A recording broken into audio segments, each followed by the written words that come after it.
बिस्मिल्लाहिर्रहमानिर्रहीम। अस्सलाम वालेकुम। कैसे हैं आप सब। आज मैं आपके लिए बहुत अमेजिंग और यूनिक रेसिपी लेके आई हूँ।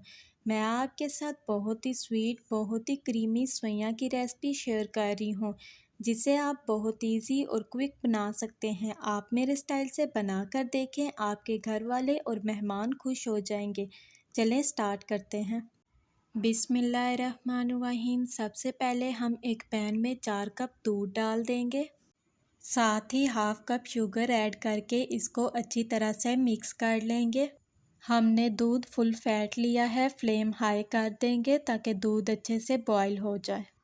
दूध को बॉईल आने तक हम कस्टर्ड को दूध के अंदर मिक्स कर लेते हैं।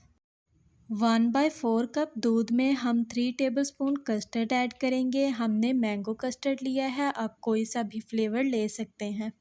आपने इतना मिक्स करना है कि कस्टर्ड इसके अंदर अच्छी तरह से घुल जाए। ये देखें कस्टर्ड अच्छी तरह से मिक्स हो चुका है। इसको एक साइड पे रख देंगे और दूध की तरफ आएंगे। तकरीबन 4 से 5 मिनट बाद दूध में बॉईल आना स्टार्ट हो गए हैं और शुगर भी अच्छी तरह से मिक्स हो चुकी है। अब हमने जो कस्टर्ड साइड पे रखा था उसको इसमें मिक्स करेंगे। एक दफ़ा फिर से अच्छी तरह से मिक्स करके आहिस्ता आहिस्ता करके इसके अंदर डालते जाएंगे, साथ साथ चम्मच को हिलाते जाएंगे। चम्मच को हिलाना आपने नहीं छोड़ना, वरना इसके अंदर गुठलियाँ बन जाएंगी। मीडियम टू हाई फ्लेम पे हम इसे थिक करेंगे। ये देखें ऑलमोस्ट हमारा कस्टर्ड डन हो चुका है। इसको 15 से 20 मिनट के लिए फ्रीज़र में ठंडा होने के लिए रख देंगे। यहाँ पे एक पैन में 4 टेबलस्पून घी डाल देंगे, साथ ही सवैयाँ डाल देंगे। आप कोई सी भी सवैयाँ ले सकते हैं। अगर आपको कलरफुल सवैयाँ पसंद है तो आप वो भी ले सकते हैं।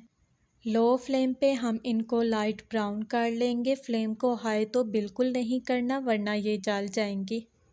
3 से 4 मिनट में जब ये लाइट ब्राउन हो जाए तो फिर हम इसमें 3 कप दूध डाल देंगे। इसको अच्छी तरह से मिक्स करेंगे। जब तक हमारी सवैयाँ सॉफ्ट नहीं हो जाती तब तक इसे पकाएंगे। हाई फ्लेम पे ये 2 से 3 मिनट में रेडी हो जाएंगी।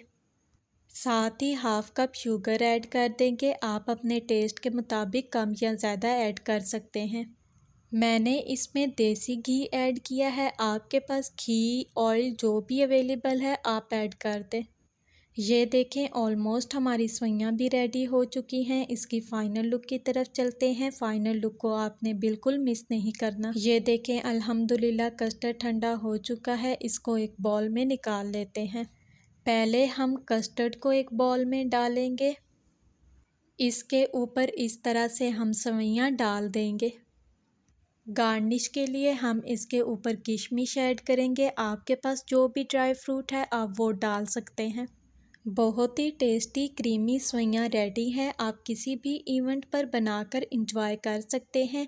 मुझे फीडबैक देना मत भूलिएगा। मिलते हैं आपसे नेक्स्ट वीडियो में एक न्यू और मज़ेदार रेसिपी के साथ। तब तक के लिए अल्लाह हाफिज़।